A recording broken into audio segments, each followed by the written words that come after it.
The screaming started again just after dawn. Rose Bennett pressed herself against the cold stone wall of the palace corridor as another explosion of sound echoed through the eastern wing. Dust rained from the ceiling. Somewhere in the distance, someone shouted orders in the harsh, clicking language of the Talkari. Then came the roar, a sound so deep and terrible that it made her bones vibrate. She had been working at the Imperial Palace on Dravos Prime for only 3 weeks. The job posting back on Earth had promised good pay and safe working conditions. They had mentioned nothing about dragons. Another crash shook the building. Rose grabbed her cleaning cart to keep it from rolling away. 2 Talkari guards ran past her, their scaled skin gleaming under the corridor lights. They wore heavy armor and carried weapons that hummed with energy. Neither one looked at her. To them, she was just another human servant, barely worth noticing. Master Orin appeared at the end of the hallway. The head steward was tall even for a Talkari, with dark green scales and eyes that saw everything. He clapped his clawed hands together twice, the signal for all servants to pay attention. "All human staff report to the Western Wing immediately," he announced. His voice carried the kind of authority that made people obey without thinking. "The Eastern Wing is restricted until further notice. Anyone found in that area will be terminated and sent back to their home planet." The other human workers hurried away. Rose started to follow them, but something made her stop. She looked back toward the source of the noise. Through a tall window, she could see part of the eastern courtyard. Beast handlers in protective gear were trying to approach something large in silver. Even from this distance, she could hear their shouting. "Human, did you not hear me?" Master Orin had come closer without making a sound. His eyes fixed on her with the cold stare of a predator. "Go. Now." Rose nodded quickly and pushed her cart toward the Western Wing. But her mind was already working, trying to piece together what she had seen and heard over the past few days. The servants whispered about Silverclaw, the Emperor's dragon. The creature had been bonded to the Imperial bloodline for 800 years. It was a symbol of power, a living weapon, and according to the whispers, it had gone completely mad. In the servants' quarters that evening, Rose learned more. The other humans gathered in small groups, trading information in worried voices. A woman named Amy who worked in the kitchen said that 3 handlers were dead, and 5 more were in the medical wing. Another servant, an older man named Peter, claimed the dragon had destroyed half of the Eastern Wing's ancient artwork, pieces that had survived for thousands of years. "Why is it so angry?" Rose asked. Peter shrugged. "Who knows? It's an animal. A dangerous one. The Emperor should have it put down before it kills someone important." But Rose did not think it was that simple. Before coming to Dravos Prime, she had been studying to become a veterinarian back on Earth. Money problems had forced her to drop out, but she remembered her training. Animals did not just go crazy for no reason. There was always a cause. Illness, injury, fear, pain. Something was wrong with Silverclaw, and nobody was looking for the real problem. Over the next 2 days, Rose watched from whatever safe distance she could find. She learned the patrol patterns of the guards. She figured out which windows gave the best view of the eastern courtyard, and she watched the dragon. Silverclaw was magnificent and terrifying in equal measure. Its scales were like polished silver, and its wings could blot out the sun when fully spread. The dragon was easily the size of a small building. When it roared, windows cracked. When it moved, the ground shook, but Rose saw something else too. The way Silverclaw held its head, tilting it to one side. The way it pawed at its own face with a front claw. The way it refused food even when obviously hungry. These were signs, clues written in the language of animal behavior. On the 3rd day, Emperor Dathan himself came to observe the attempts to calm his dragon. Rose saw him from a 4th-floor window. The Emperor was impressive, his scales a deep purple that marked him as royalty among the Talkari. He wore robes of state and a crown that caught the light like captured stars. But even at this distance, she could see the tension in his posture. The beast handlers tried everything. They used stun weapons, but Silverclaw's scales deflected them. They tried pheromone sprays meant to calm aggressive creatures. The dragon only became more violent. They brought in a Talkari priest who chanted ancient words of bonding. Silverclaw snapped at him, coming within inches of biting the holy man in half. Finally, the Emperor raised one clawed hand. Everyone fell silent. When he spoke, his voice carried across the courtyard. 3 days until the summit, he said. 3 days to restore order. If this cannot be accomplished, then the law is clear. A dragon that cannot be controlled is a danger to the throne. It must be executed. Rose felt her breath catch. They were going to kill it. They were going to kill a creature that had served the Empire for 8 centuries, all because they could not figure out what was wrong with it. That night, she could not sleep. She lay in her small bed in the servants' quarters and thought about Silverclaw, about the way it moved, about what she had observed, about what her professors back on Earth had taught her. Finally, just before midnight, she made a decision. It was dangerous. It was against all the rules.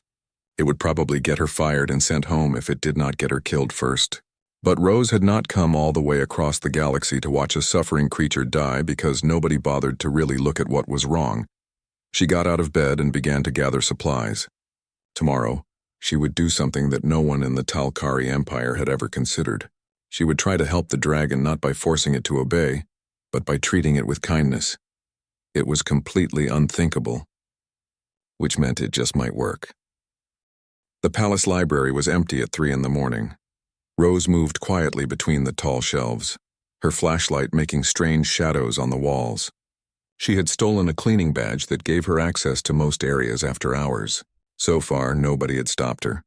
The night guards were focused on the eastern wing, where Silverclaw remained locked in the largest courtyard under heavy watch. She found the section on imperial beasts and started pulling down books. Most were in the Talkari language, which she could not read well. But there were translation devices scattered throughout the library for visiting dignitaries. She grabbed one and began scanning pages. The information was disappointing. Most of the text treated dragons as weapons or symbols. They described training methods all based on dominance and control.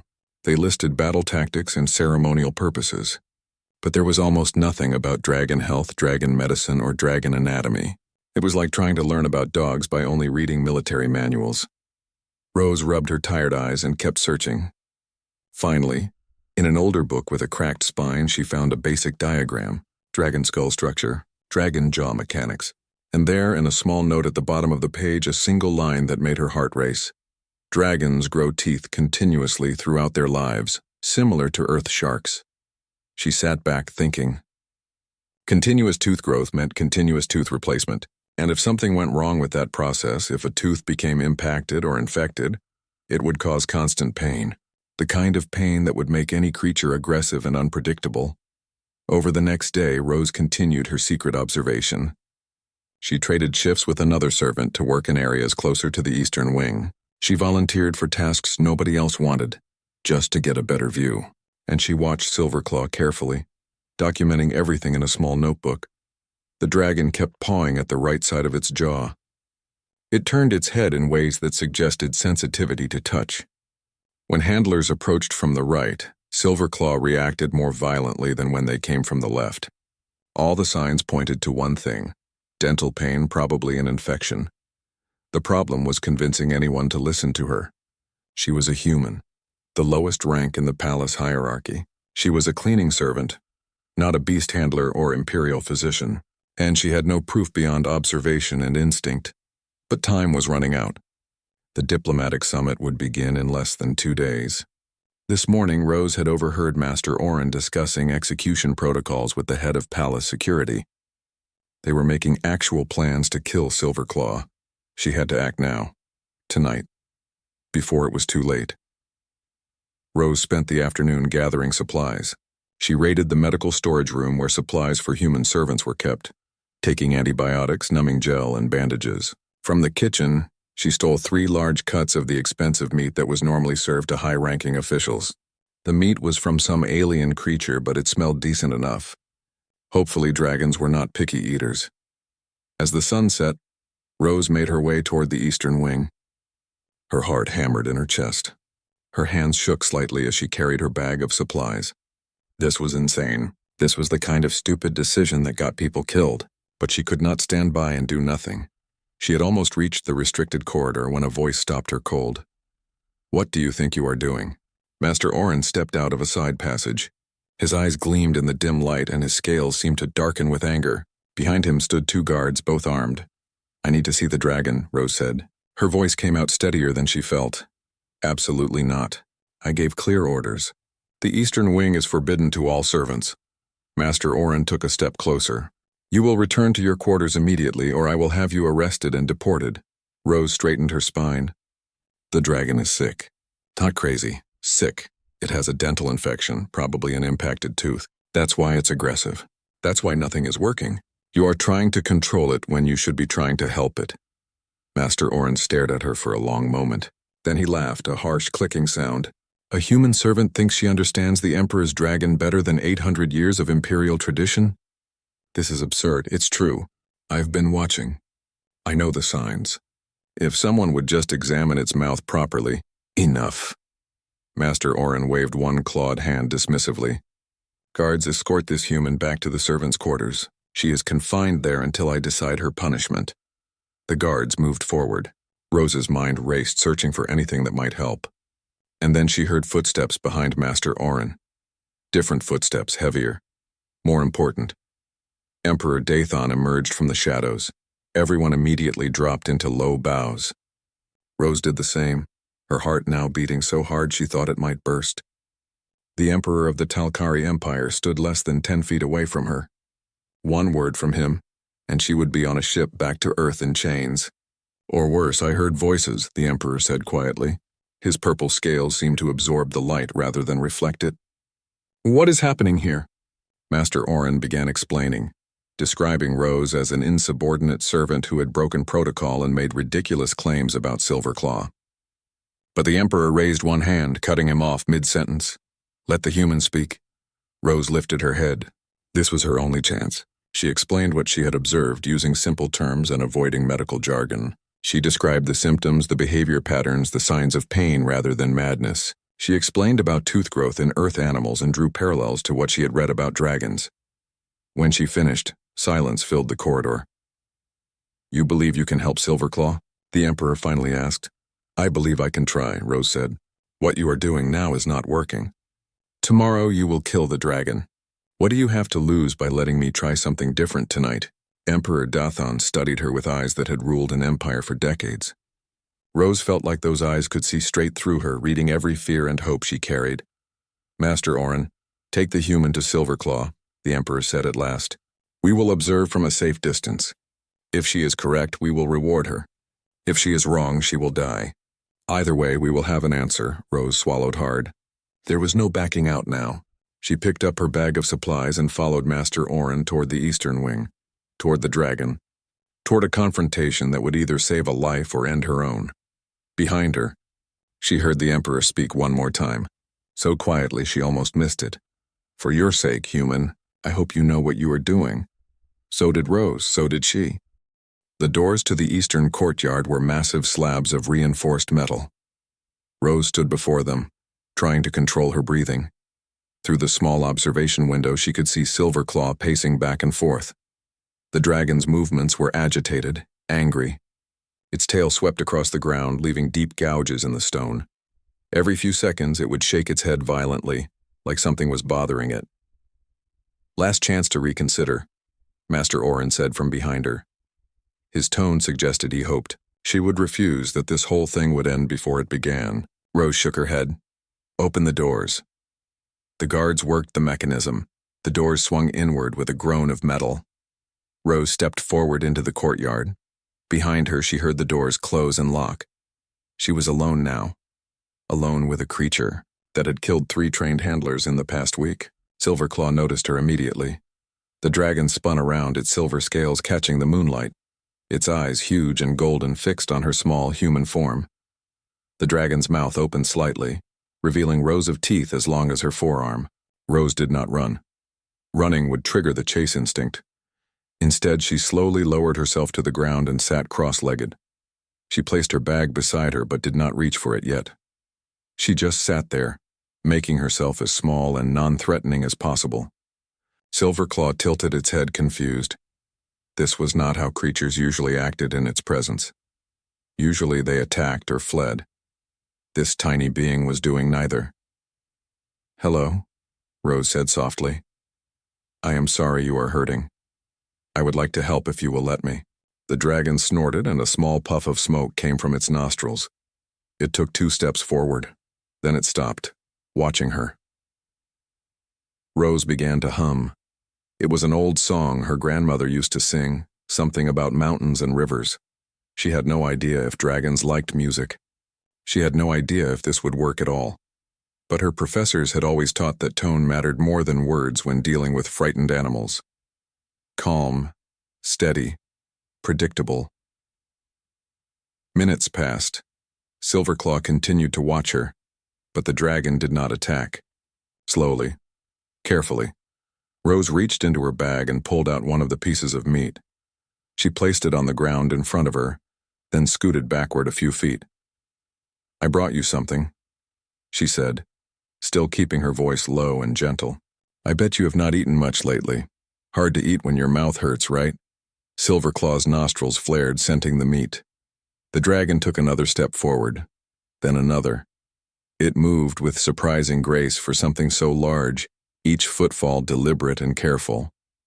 In the observation room above the courtyard, Emperor Dathon watched in silence. Master Orin stood beside him along with several imperial advisors and the head beast handler. All of them had expected the human to be dead within seconds. Instead, she was sitting calmly while an enraged dragon approached her. "Impossible," the beast handler muttered. "Silverclaw should have attacked immediately." "The human is using submission posture," one of the advisors noted.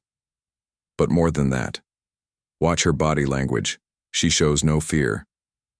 "She shows plenty of fear," the Emperor corrected. "Look at her hands, they are shaking, but she is not letting that fear control her actions." Interesting. In the courtyard, Silverclaw had reached the meat. The dragon sniffed it thoroughly, then opened its mouth to take a bite. As it did, Rose saw what she had been looking for. On the right side of the jaw near the back, one tooth was discolored and swollen. The gum around it was inflamed and angry-looking. When the dragon bit down, it flinched slightly. "There it is," Rose whispered. "There is the problem." Silverclaw ate the meat quickly, despite the obvious pain. The dragon was hungry, probably had not eaten a proper meal in days because every bite hurt too much. Rose pulled out the second piece of meat. This time she did not put it on the ground. She held it in her hand, arm extended, but not too far. An offering, but one that required the dragon to come closer. Silverclaw hesitated. Its eyes moved from the meat to Rose's face and back again. Then, slowly, it stepped forward and took the meat from her hand. The dragon's teeth came within inches of her fingers, but it was careful not to touch her skin. "Good," Rose said, her heart still hammering but her voice steady. "You are a good dragon, aren't you? Just hurting and scared. I understand. I've been scared too." She began to hum again, that same old song. And as she hummed, she carefully reached into her bag and pulled out the medical supplies. She needed to get a closer look at that tooth. She needed to apply the antibiotic gel and the numbing cream. But she could not do any of that if Silverclaw did not trust her. For the next hour, Rose worked with patience she did not know she had. She gave Silverclaw the third piece of meat. She talked constantly, maintaining that calm, gentle tone. She told the dragon about Earth, about the animals she had treated back home, about her grandmother's farm and the horses there. Gradually, Silverclaw relaxed. The dragon's breathing slowed. Its aggressive posture eased. It even lowered its head, bringing that massive skull closer to Rose's level. "I need to look at your mouth," Rose said. "It is going to be uncomfortable, but I promise I am trying to help." She stood slowly and moved to the dragon's right side. Silverclaw watched her but did not pull away. Rose raised one hand and gently touched the dragon's jaw, just below the problem tooth. Silverclaw growled, a low rumble that vibrated through Rose's entire body. But the dragon did not snap at her, did not pull away. It was allowing her to touch it despite the pain. Rose worked quickly. She applied the numbing gel first, rubbing it into the inflamed gum around the infected tooth. The dragon's growl increased, but after a moment, it began to quiet. The medication was working. The pain was easing. Next came the antibiotic cream, a broad-spectrum medicine that should work on most bacterial infections. Rose had no idea if human medicine would work on a dragon. But at this point, something was better than nothing. "That is all I can do tonight," Rose said, stepping back. The tooth needs to come out. I am not strong enough for that, but this should help with the pain and infection until someone else can remove it properly. Silverclaw blinked slowly. The dragon's golden eyes seemed clearer now, less wild. It lowered its head further and made a sound, something between a purr and a rumble. Rose, exhausted and running on pure adrenaline, did something that would have horrified every safety expert in the galaxy. She reached out and gently stroked the dragon's nose. Silverclaw's eyes closed. The dragon leaned into the touch just slightly, and then, without warning, it lay down on the ground, curled its body around Rose, and fell asleep. Above them, in the observation room, nobody spoke for a full minute. They simply stared at the impossible scene below. A human maid sitting peacefully beside a sleeping dragon, gently singing an earth song under the stars of an alien world. Morning light found Rose still in the courtyard, though she had moved away from the sleeping dragon. She sat against the wall, her bag of supplies beside her, watching Silverclaw breathe. The dragon had slept peacefully through the night, the first real rest it had gotten in over a week. Its breathing was steady and deep. The aggressive tension had left its body completely. The courtyard doors opened with a metallic screech. Rose jumped to her feet as Emperor Dathan entered, followed by Master Orin and several others. A full medical team came behind them, carrying equipment and looking nervous. Silverclaw's eyes opened at the noise. The dragon lifted its head and looked at the group of Talkari approaching. Rose saw the tension returning to its body, the old defensive posture coming back. Without thinking, Rose walked over to the dragon and placed one hand on its shoulder. "It's okay," she said softly. "They are here to help. I promise." Silverclaw looked at her, then back at the group, then at her again. Slowly, the dragon relaxed. It was listening to her, trusting her. Emperor Dathan stopped a respectful distance away. His expression was unreadable. "The human was correct," he said to his advisors. "Silverclaw has a severe dental infection. The beast handlers missed it because they were too focused on control rather than care." The head physician, a tall Talkari with gray scales, approached carefully. "With your permission, I would like to examine the dragon and remove the damaged tooth." "Silverclaw may not let you," Rose said. "It took hours to build trust." "You cannot rush this, then you will help," the Emperor said. It was not a question. "You will keep the dragon calm while the physicians work." For the next 3 hours, Rose did exactly that. She stayed by Silverclaw's side, talking constantly, stroking the dragon's scales, keeping it relaxed while the medical team did their job. The infected tooth was worse than she had thought. The root had cracked, allowing bacteria deep into the gum. The physician had to carefully extract it in pieces. Through it all, Silverclaw remained calm. When the pain got too intense, the dragon would turn its head toward Rose and she would hum that old earth song until the tension passed. Finally, it was done. The physician applied proper medical treatments, far better than what Rose had been able to manage. The wound was cleaned, sealed, and treated with advanced medications that would prevent further infection. "The dragon will need time to heal," the physician reported to the Emperor, "but it should make a full recovery. There is no reason for aggression now. The source of pain has been removed." Emperor Dathan nodded slowly. Then he turned to Rose. "You have done the Empire a great service. Silverclaw has been bonded to the Imperial line for 8 centuries. To lose such a connection would have been devastating. Both symbolically and personally." Rose bowed her head, suddenly aware that she was standing before the ruler of an entire empire, covered in dragon saliva and smelling like medical supplies. "I only did what needed to be done." "Yes, but you did what no one else thought to try." The Emperor studied her for a moment. "What is your name?" "Rose Bennett, Your Majesty." Rose Bennett, the human who calmed the uncalmable dragon. Something that might have been a smile crossed the Emperor's face. "The summit begins tomorrow. You will attend as my personal guest." Master Orin made a choking sound. "Your Majesty, surely a servant cannot—" "She is no longer a servant," the Emperor interrupted. "As of this moment, Rose Bennett is the official keeper of the Imperial Dragon.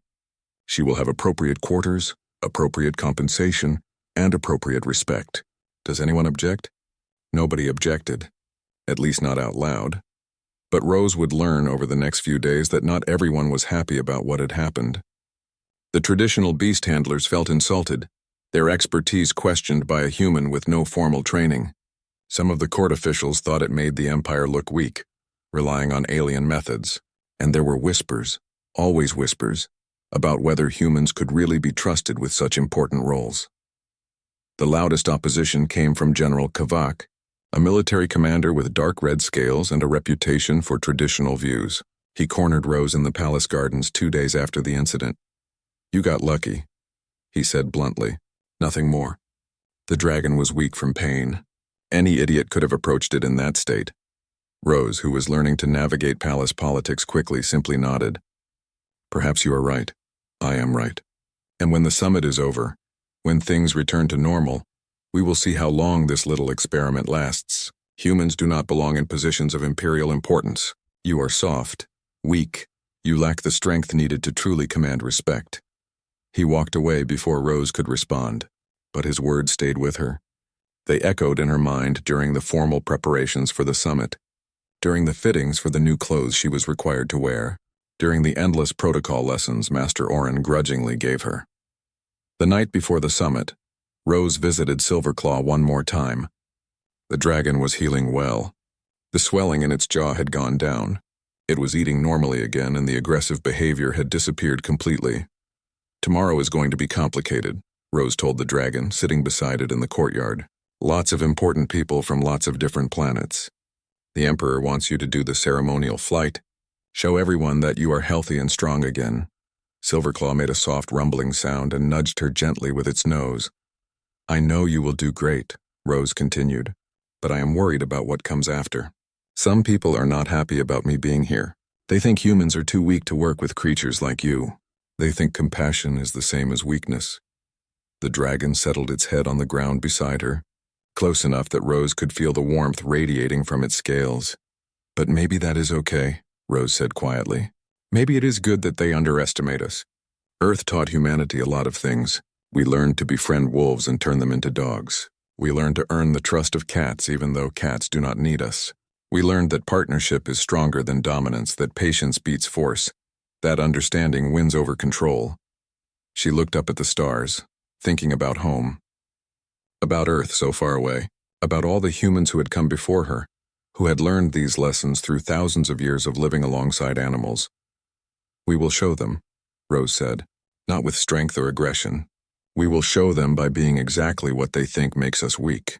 We will show them that caring is not weakness, that kindness is not foolishness, that the human way has value." Silverclaw's breathing slowed. The dragon was falling asleep, comfortable and content. Rose smiled and began to hum her grandmother's song one more time. Tomorrow would bring new challenges. Tomorrow would test everything she had accomplished. But tonight, sitting in the quiet courtyard under alien stars with a sleeping dragon beside her, Rose allowed herself to hope that maybe, just maybe, she could change more than one dragon's life. Maybe she could change how an entire galaxy saw humanity. It was a big dream for a former veterinary student turned palace maid. But then again, 3 days ago, calming the Emperor's dragon had seemed impossible too. The delegates arrived in ships that glittered like jewels against the purple sky of Dravos Prime. Rose watched from a balcony as representatives from 12 different species made their way to the palace. There were the insectoid Rathi, walking on 6 legs and communicating through clicking sounds. The Mindari came next, floating creatures that existed partially in another dimension. The Horvath delegation arrived in powered armor, their actual bodies too fragile for normal atmosphere.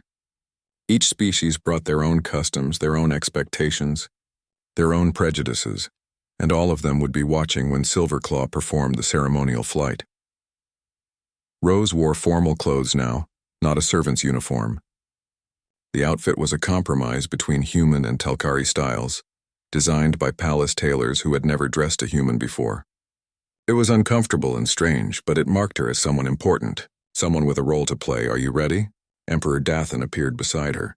He wore his full ceremonial armor, every scale polished to perfection. "The flight begins in 1 hour. "Silverclaw is ready," Rose assured him. "We practiced yesterday. The dragon knows what to do." "That is not what I asked." Rose looked at the Emperor properly. Up close, she could see the weight he carried, the burden of ruling an empire that spanned dozens of worlds. I am as ready as I can be. Good enough. The Emperor gestured toward the main hall. Come. There are people you should meet before the ceremony begins. The next hour passed in a blur of introductions and careful diplomacy. Rose met Ambassador Lyra, a progressive Talkari who believed in cultural exchange and adaptation. She met trade ministers and military advisors and religious leaders from species she had never heard of before. Most were polite. Some were curious about the human who had calmed the dragon. A few were openly skeptical. General Kavak was among the skeptical ones. He stood with a group of traditional Talkari military officers, their scales marked with battle scars and service medals. When Rose passed by, he made sure she heard his comment. The human's trick will not work forever. True strength comes from discipline and control, not from coddling beasts like children. Ambassador Lyra, who was walking with Rose, frowned. The general is stuck in old ways. Ignore him. He is not wrong about one thing, Rose said quietly. What I did with Silverclaw was not about strength. It was about understanding. But understanding takes time. Today, everything has to work perfectly, immediately, in front of everyone. There is no room for mistakes. Then we will make sure there are no mistakes. The ceremony began precisely at noon. All the delegates gathered in the great courtyard, the same space where Rose had first approached Silverclaw just days ago. Now it was decorated with banners and ceremonial markers. A platform had been built for the dignitaries, giving them a perfect view of the sky. Rose stood near the dragon's holding area. Silverclaw waited there, calm but alert. The dragon could sense the importance of the moment, the tension in the air. Remember, Rose said, stroking the dragon's neck one last time. Just like we practiced. One flight around the palace, land in the center courtyard, roar on cue. You can do this, Silverclaw rumbled in acknowledgement. The dragon's wound had healed well. There was no more pain, no more aggression. Just a magnificent creature ready to serve its empire once more. The signal came. Handlers opened the gates. Silverclaw burst into the sky with a powerful leap, wings spreading wide. The assembled delegates gasped. Even those from species with their own flying creatures seemed impressed by the dragon's size and grace. Rose watched with pride as Silverclaw performed perfectly. The dragon circled the palace once, twice, scales catching the sunlight like liquid silver. Then it descended toward the courtyard, wings creating powerful gusts that made the ceremonial banners snap and flutter. The landing was perfect. The roar, timed exactly right, echoed across the palace grounds. The delegates applauded, some in their own species-specific ways. Emperor Dathan stood and bowed to his dragon, a gesture of mutual respect that dated back centuries. Everything was perfect. The summit could begin, and then the first explosion shook the palace walls. Rose spun around, trying to locate the source. Delegates scattered in confusion. Palace guards rushed forward, weapons activated. And from somewhere inside the palace came the roars of other creatures, wild and angry. Combat beasts, General Kavak shouted. Someone has released combat beasts in the palace. This is an attack. More explosions followed. Rose saw movement in the upper windows, figures in dark armor moving with military precision. This was not random chaos. This was a planned assault, timed for the moment when all the Empire's most important guests were gathered in one place. The delegates began rushing toward the main hall, seeking shelter. But more beasts appeared, blocking the entrances. These were not elegant creatures like Silverclaw. These were weapons bred and trained for violence. They had thick armor plating, rows of teeth and eyes that showed no intelligence, only rage. Silverclaw roared, a sound of challenge and warning. The dragon moved instinctively to block the beast from reaching the delegates. But there were too many attackers coming from too many directions. Even a dragon could be overwhelmed. Palace guards fought back, but the combat beasts were designed to resist standard weapons. Their armor deflected energy blasts. Their thick hides absorbed physical impacts. And they kept coming, driven by whatever training had been burned into their brains. Rose saw a group of delegates, including several from species without natural defenses, cornered against a wall. 3 combat beasts were closing in. Guards were trying to reach them but were blocked by more creatures. Silverclaw, Rose shouted. The delegates on the east side. Help them. The dragon turned its head, saw the danger, and immediately moved to help. But as Silverclaw crossed the courtyard, One of the combat beasts slashed at the dragon's side, opening a wound across its ribs. Silverclaw roared in pain and anger. Rose felt her heart clench. The wound was not deep, but it was enough to trigger old instincts. Silverclaw's eyes changed, becoming wilder. The dragon's movements grew more aggressive, less controlled. The pain was bringing back the rage, the same uncontrolled fury that had consumed it before. "No," Rose whispered. Then louder, "Silverclaw, look at me. Look at me." She ran forward, past guards who tried to stop her, past the fighting and chaos. She ran directly toward the dragon, toward the one creature in this courtyard that could kill her with a single swipe of its tail. "Silverclaw." Rose reached the dragon and grabbed its lowered head with both hands, forcing it to focus on her face. "I know it hurts. I know you are angry, but these people need you, not your rage. They need you to be controlled, to be precise, to be the dragon you really are." Silverclaw's golden eyes met hers. For a moment, Rose saw the conflict there, the battle between pain-driven instinct and learned trust, between 800 years of being treated as a weapon and 3 days of being treated as a living creature that mattered. "Please," Rose said softly, even as explosions continued around them. "Please trust me. Just like you did before." The dragon took a deep breath, then another. The wildness faded from its eyes. Silverclaw nudged Rose gently with its nose, a gesture of understanding. "Good," Rose said. "Now let's save these people, together." She climbed onto the dragon's back, something she had never done before. It felt dangerous and exhilarating and absolutely necessary. From this height she could see the entire battlefield, could understand the patterns of the attack. "There," she pointed. "Those beasts are working together. If we separate them, the guards can handle them individually. Start with the ones threatening the Mendari delegation." Silverclaw launched forward. For the first time in 800 years, the Emperor's dragon worked with precision rather than pure violence, guided by a human who understood that sometimes the greatest strength was knowing exactly where and how to apply force. The battle lasted 20 minutes but felt like hours. Rose guided Silverclaw through the chaos with careful precision. They separated combat beasts from each other, breaking their coordinated attacks. They shielded delegates who could not defend themselves. They created openings for palace guards to neutralize threats without risking civilian casualties. And through it all, every delegate, every guard, every servant watching from windows saw the same impossible thing: a human riding the Emperor's dragon, not controlling it through force or dominance but working with it as a partner, communicating through touch and voice and trust. When the last combat beast fell, stunned by combined guard fire, the courtyard went quiet, except for heavy breathing and the crackle of small fires. Rose slid down from Silverclaw's back, her legs shaking from adrenaline and fear. The dragon's wound had stopped bleeding, but it would need medical attention soon. Emperor Dathan approached slowly. His ceremonial armor was scorched, and he moved with the careful steps of someone who had been in the thick of fighting. But his eyes were clear and focused entirely on Rose. "You commanded my dragon," he said. "Not angry, not accusing, just stating a fact that should have been impossible. I asked for help," Rose corrected gently, and Silverclaw chose to give it. Chose. The Emperor looked at the dragon, who had lowered its head to nuzzle Rose's shoulder. "In 800 years, Silverclaw has never chosen anything. The dragon has only obeyed." "Maybe that is the problem," Rose said before she could stop herself. Then, realizing she had just criticized 8 centuries of imperial tradition to the Emperor's face, she quickly added, "I am sorry. That was disrespectful." "No." Ambassador Lyra stepped forward, her scales showing the green of thoughtful contemplation. "It was truth. We have treated our bonded beast as living weapons for so long that we forgot they could be something more. This human has shown us a different way." "A weaker way," General Kavak interrupted. He strode across the courtyard, his armor dented from fighting, but his voice still strong.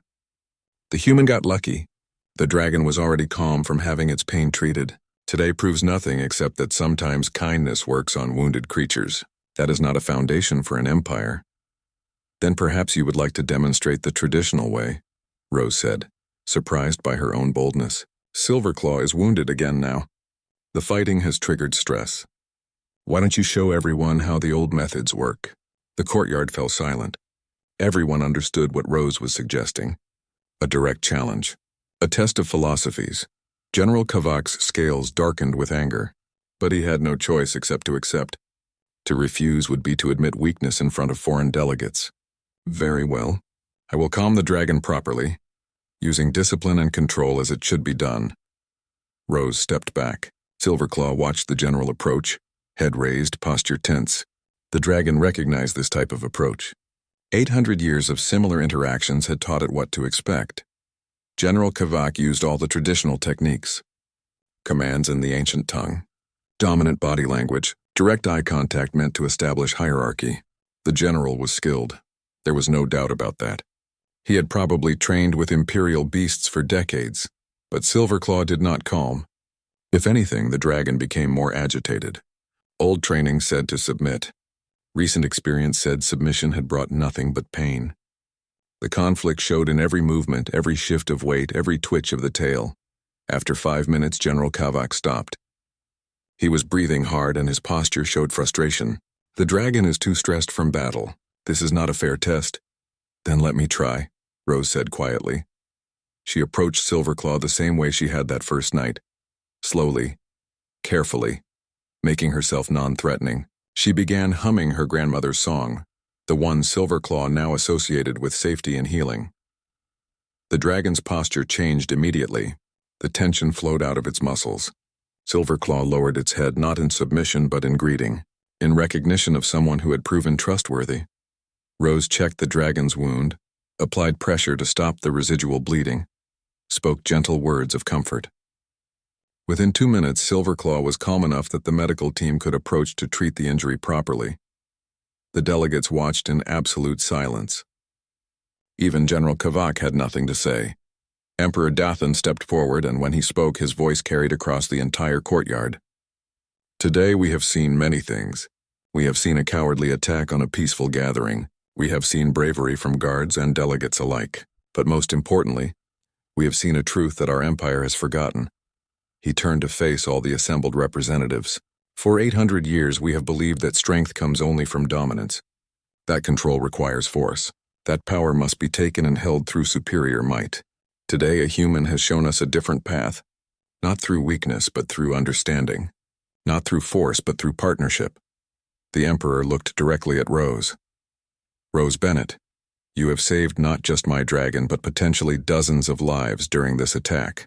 More than that, you have challenged us to reconsider our most fundamental beliefs about strength and leadership. He raised his voice so everyone could hear.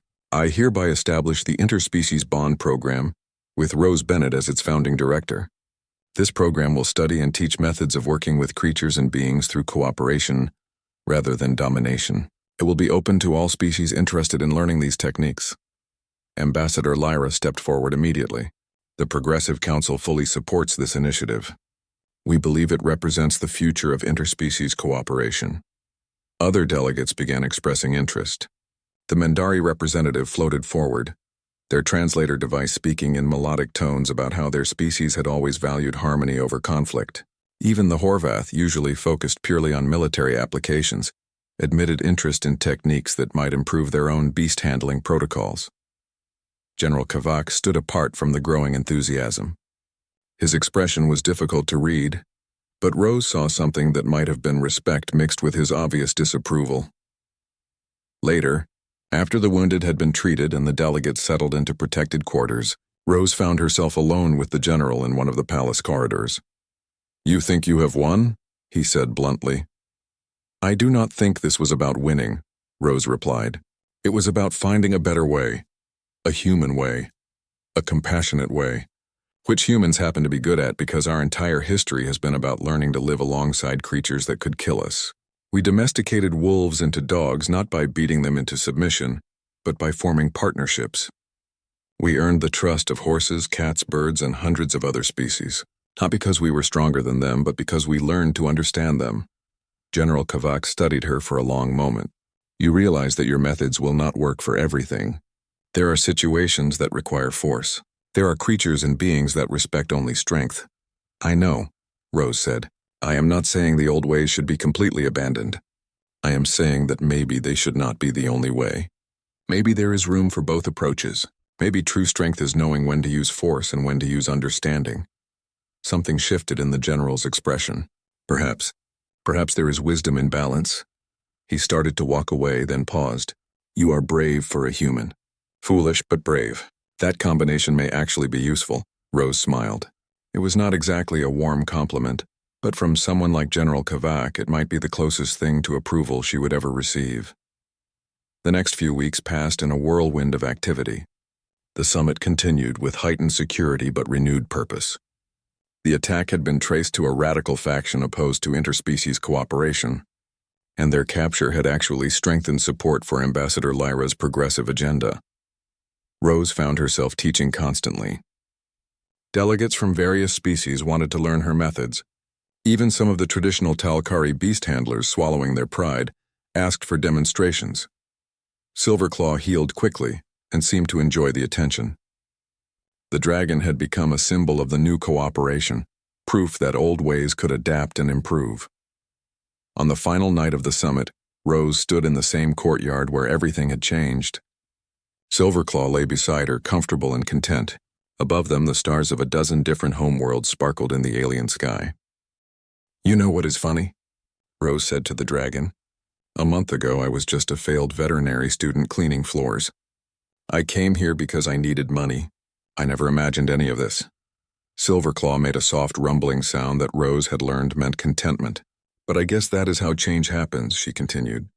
Not through big planned revolutions, but through small moments. One person noticing what others miss. One creature trusting when it has every reason not to. One connection forming in a place where connections were never supposed to exist. Emperor Dathan emerged from the shadows. Rose had learned that the Emperor often walked the palace alone at night, thinking and observing. The delegates are leaving tomorrow, he said, standing beside her. Most of them have expressed interest in continuing the bond program. Some are requesting humans specifically to help establish similar programs on their own worlds.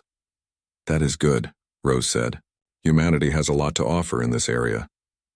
The galaxy is beginning to see that. The Emperor looked at her seriously. You have changed perceptions, Rose Bennett.